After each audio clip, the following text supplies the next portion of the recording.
अक्सर आप देखेंगे ये कहते हैं वो गॉड जो ओमनीपोटेंट है, पावरफुल है और मर्सीफुल है, जुल्म को क्यों नहीं रोक रहा है? बिल्कुल, जो हाँ ये तो गोया कि ये प्रिटेंड किया जा रहा है कि गॉड सिर्फ ओमनीपोटेंट और मर्सीफुल है, जबकि ये हमारा कॉन्सेप्ट है ही नहीं गॉड के ताल्लुक से। गॉड के कई सारे एट्रीब्यूट्स हैं जिसमें ओमनीपोटेंट होना भी है, यानी ऑल पावरफुल होना भी है, मर्सीफुल होना भी है, लेकिन वो ऑल वाइज भी तो है, वो ऑल नोइंग भी तो है।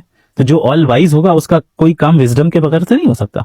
लेकिन जब आप ये दावा करें कि नहीं, इस काम के पीछे ये जो मुझे खराब लग रहा है क्या विजडम है, मुझे जब तक नहीं समझ में आएगा मैं नहीं मांगूंगा, ये डॉगमा है और ये आर्ग्यूमेंट फ्रॉम लिमिटेड पर्सपेक्टिव है। राइट। यानी गॉड के पास पूरा पिक्चर है, आपके पास एक पिक्सल है, उस पिक्सल से आप पूरे पिक्चर को तो नहीं जज कर सकते। बिल्कुल, ये होता है आर्ग्यूमेंट फ्रॉम लिमिटेड पर्सपेक्टिव, जो कि एक फैलेसी। और इसकी मिसाल मैंने कल दी थी, जो फिर रेटोरिक स्टेटमेंट देने लग गए जनाब जावेद साहब।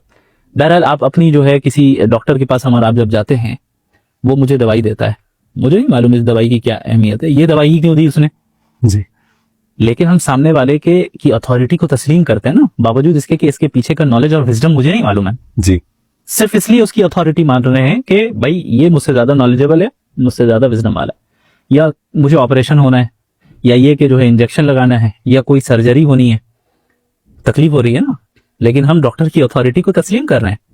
ये कुछ भी करिए बस तकलीफ दूर कर दी हमारी। हाँ जी, क्योंकि हम जान रहे हैं कि भाई इसके पास जो नॉलेज है, जान रहा है कि अगर इस प्रॉब्लम को ठीक करना है तो करना पड़ेगा। फॉर एग्जाम्पल ये तो सबसे पहली चीज ये कि गॉड सिर्फ ओमनीपोटेंट और मर्सीफुल नहीं है, बल्कि वो ऑल वाइज और ऑल नोइंग भी है। तो उसका हर काम विजडम और नॉलेज पर मबनी होगा। बिल्कुल। लेकिन ये जरूरी नहीं है कि हम और आप उसके हर विजडम को जान लें, क्योंकि वो ऑल वाइज है, हम नहीं है। अब आप एक ग्लास को लेने भाई, उसमें आप इन्फिनिट वाटर तो नहीं दाखिल कर सकते। बिल्कुल, एक उसकी एक लिमिटेशन कैपेसिटी है, उसी कैपेसिटी तक हम समझ सकते हैं। तो गॉड का और हमारा कोई कंपैरिजन नहीं है जी। हमारे पास जो विजडम और हिकमत है वो ना के बराबर है। हमारे अंदर कैपेसिटी ही नहीं है कि हम गॉड के तमाम विजडम को समझ सके, इम्पॉसिबल है। यही तो कॉन्सेप्ट ऑफ गॉड है, that's beyond comprehension of your human limited brain. बिल्कुल पॉसिबल नहीं है। तो ये कहना कि क्या हिकमत है हमें मालूम हो 100%, इसे हम कहते हैं ईगो सेंट्रिज्म। ईगो सेंट्रिज्म का मतलब ये हुआ कि मैं जिस पर्सपेक्टिव से देख रहा हूँ सारी दुनिया उसी पर्सपेक्टिव से देखे, गॉड भी उसी पर्सपेक्टिव से देखे। भाई गॉड आपकी पर्सपेक्टिव से क्यों देखे? फिर वो गॉड कहाँ रहा अगर आपका वो मोहताज हो गया और आप जैसा कहेंगे वो वैसा करेगा। तो पहला असम्पशन तो ये है। दूसरा फॉल्स असम्पशन ये है कि भाई इविल इस दुनिया में क्यों है, इसके ताल्लुक से गुड रीजंस हमारे पास मौजूद नहीं और हमें मजहब ने या खुदा ने बताया ही नहीं। जाहिर है तमाम रीजन और तमाम विजडम को तो हम समझ नहीं सकते, लेकिन चंद अहम चीजें हम जानते हैं। मिसाल के तौर पे सबसे अहम चीज ये है कि हम और आप इस दुनिया में अकाउंटेबिलिटी के लिए आए, और अकाउंटेबिलिटी उसी वक्त होगी ना जब आपके सामने दोनों ऑप्शंस मौजूद रहें, राइट एंड रॉन्ग जी। अब अगर इविल है नहीं तो फिर आप तो खैर को यानी गुड को चूज करने और उस पर अमल करने पे मजबूर हो गए जी। और जब आप मजबूर होकर कर रहे हैं तो फिर फ्री विल नहीं रहा, और जब फ्री विल नहीं रहा तो अकाउंटेबिलिटी की क्या बात हुई जी। ये तो फिर कॉमन सेंस ही नहीं रहेगा, क्लेम कर आप रोबोट बन गए जी। यानी आप मजबूर हो गए कि आप जो है नमाज पढ़ेंगे ही, प्रोग्राम्ड हो गए, इनबिल्ड हो गए आपके लिए वो जी। तो फिर इम्तिहान नहीं है ना, इनबिल्ड तो वो है फरिश्ते। बिल्कुल, वो और कुछ नहीं कर सकते, इसीलिए उनके लिए जन्नत जहन्नम भी नहीं है जी। अकाउंटेबिलिटी हमारी है, तो इसमें जो पास होगा उसके लिए जन्नत है, फेल होगा जो जहन्नम है। तो अकाउंटेबिलिटी के लिए इविल का मौजूद होना जरूरी है। दूसरी चीज, इविल ना हो तो हम गुड को कभी समझ नहीं सकते जी। अगर जुल्म ना हो हम इंसाफ को कैसे समझेंगे? अगर हम देखें कि भाई डेंजर है, अगर डेंजर ना हो तो हम करेज को कैसे समझ सकेंगे? हमारे अंदर अच्छी क्वालिटीज, नोबल क्वालिटीज कैसे बन पाएंगी? यानी एक इंसान के अंदर जो करेज आता है, करेज का आना ये एक अच्छी चीज है, लेकिन अगर आपने कभी डेंजर का सामना ही नहीं किया तो करेज कैसे आएगा जी? पॉसिबल ही नहीं है। तीसरी चीज ये है कि ऐसा नहीं होता कि इविल हमेशा खुदा की तरफ से डायरेक्टली आ रहा है।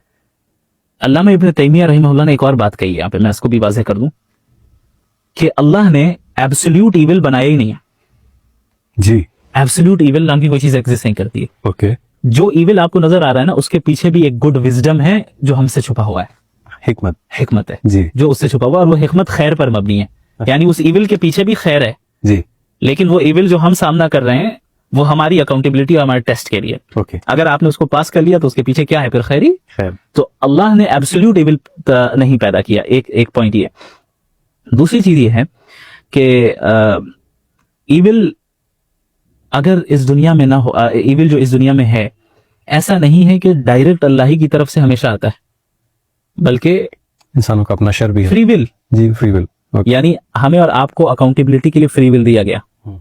अगर आप ये कहें फ्री विल क्यों दिया गया, तो इसका मतलब हम रोबोट बन जाएंगे, फिर अकाउंटेबिलिटी नहीं होगी। तो अकाउंटेबिलिटी के लिए फ्री विल का होना जरूरी है, और जब फ्री विल होगा तो फिर सही और गलत को चूज करने का मौका भी तो मिलना चाहिए। सही बात है। आप इस तरह गज्जा को दिखा रहे हैं या किसी और प्रॉब्लम को दिखा रहे हैं कि जहां किसी ने फ्री विल का मिसयूज किया, फौरन आसमान से बिजली गिर जानी चाहिए। हाँ। अरे फिर टेस्ट का मतलब क्या है? जी उस आदमी का भी टेस्ट हो रहा है, जिस पे जुल्म हो रहा है उसका भी टेस्ट हो रहा है। जी मजलूम के ऊपर इस चीज से टेस्ट हो रहा है कि आप पर जो ये जुल्म हुआ, इसको झेल कर आप अल्लाह के लिए कायम दीन पे रह सकते हैं या नहीं। और जालिम का टेस्ट ऐसे हो रहा है कि आपको फ्री विल दिया गया था सही काम करने के लिए, आप अपने चॉइस से सही काम कर रहे हैं या गलत काम कर रहे हैं। जी, दोनों का टेस्ट हो रहा है, अलग अलग अंदाज में हो रहा है। तो अब गज्जा का जो मसला है, ये ऐसा तो नहीं कि अल्लाह ने हुक्म दिया कि भाई इन्हें जो है आप मारे, बल्कि जाहिर है अल्लाह तो इस चीज को पसंद नहीं करता है, इसको मना किया है। इंसान फ्री विल का इस्तेमाल करके गलत काम कर रहा है। तो जो लोगों का कत्ल किया जा रहा है, लोगों को नुकसान पहुंचाया जा रहा है, तो ये इसका कसूर किसका है? उनका है ना, जो कर रहे हैं। अल्लाह का कहाँ है? बिल्कुल। ये तो ऐसा ही हुआ कि भाई आप एग्जाम में, जो एग्जामिनर है उसने आपको सही आंसर और गलत आंसर दोनों दिए, और आप एग्जाम में गलत आंसर खुद करें टिक और इल्जाम लगाएं एग्जामिनर पे, आप ही ने तो दिया था। सही। अरे फिर टेस्ट का मतलब क्या है?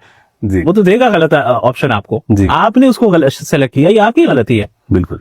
तो ये एक बहुत बड़ा मसला है कि इसे हमें समझना चाहिए कि इंसान के फ्री विल के नतीजे में भी बहुत सी चीजें आती हैं। इंसान जिन हालात से गुजरते हैं उनको हम दो हिस्सों में तकसीम कर सकते हैं। एक हिस्सा वो है जहां पे उसके पास कोई कंट्रोल नहीं रहता है, और दूसरा हिस्सा वो है जहां पर फ्री विल के नतीजे में वो कामों को कर सकता है। जी, और अच्छे काम भी कर सकता है, गलत काम भी कर सकता है। आपकी जिंदगी में आपके ऊपर कोई ऐसी चीज आ जाए जो आपके कंट्रोल की बाहर है, उस पर आपकी अकाउंटेबिलिटी भी नहीं है। जी, बिल्कुल। आपकी अकाउंटेबिलिटी उस चीज पर है जो आपकी कैपेसिटी और आपने अपने फ्री विल से किया है। गलत काम किया है अपने फ्री विल से। अब आप देखें ना, इसकी छोटी सी मिसाल, कोई भूल से अगर रोजा तोड़ दे, हाँ, रोजे से है, जी हाँ, भूल से उसने खा लिया खाना, क्या रोजा टूटेगा? नहीं। अकाउंटेबिलिटी नहीं है जी, क्योंकि ये अब ऐसी चीज हो गई जो जहां पे आपको इख्तियार नहीं था। जी, लेकिन जानबूझकर तोड़ दें, अब देखें इस पे पकड़ है, कफारा है, गुनाह है। क्यों? आपने फ्री विल का इस्तेमाल किया। तो अल्लाह आदिल है भाई। इंसान की कुदरत के बाहर की अगर कोई चीज है तो वहां पे वो अकाउंटेबल नहीं होता है, लेकिन आप अपने फ्री विल के इस्तेमाल में अकाउंटेबल हैं। तो इस दुनिया में जितना जुल्म हो रहा है, तो ये इंसान के फ्री विल के मिसयूज का नतीजा है। और जाहिर है एक मोहलत तक तो अकाउंटेबल, यानी उसका मौका देना होगा। जो एग्जाम पीरियड, एग्जाम टाइम है, उसको तो देना पड़ेगा, उसके बाद रिजल्ट आएगा। तो इनकी पकड़ होगी, जो जुल्म कर रहा है उसकी पकड़ होगी, और जो मजलूम है उसको रिकॉम्पेंस मिलेगा। बिल्कुल।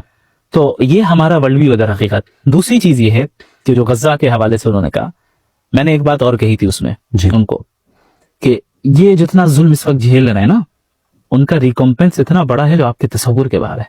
यानी आप जावेद अख्तर साहब तस्वुर भी नहीं कर सकते उनको वो रिकॉम्पेंस मिलने वाला है। अल्लाह के नबी सल्लल्लाहु अलैहि वसल्लम की हदीस है ना, कि जो इस दुनिया में तकलीफों के साथ गुजरा, कयामत के दिन जब उसे इनाम दिया जाएगा, तो जो तकलीफ से नहीं गुजरा है वो तमन्ना करेगा कि काश मेरे जिस्म को कैंचियों से काट दिया गया होता ताकि मुझे ये रिकॉम्पेंस मिलता। अल्लाह अकबर। एक लम्हे के लिए जन्नत में दाखिल किया जाएगा, निकाला जाएगा, पूछा जाएगा, यानी दाखिल करते ही कभी तुमने कोई इविल देखा है, सफरिंग देखी है? वो कहेगा या अल्लाह आज तक मेरे ऊपर कोई सफरिंग नहीं आई। तो हम वो रिकॉम्पेंस मिलना है, उसके मुकाबले में ये जान गवा देना ये कुछ नहीं है।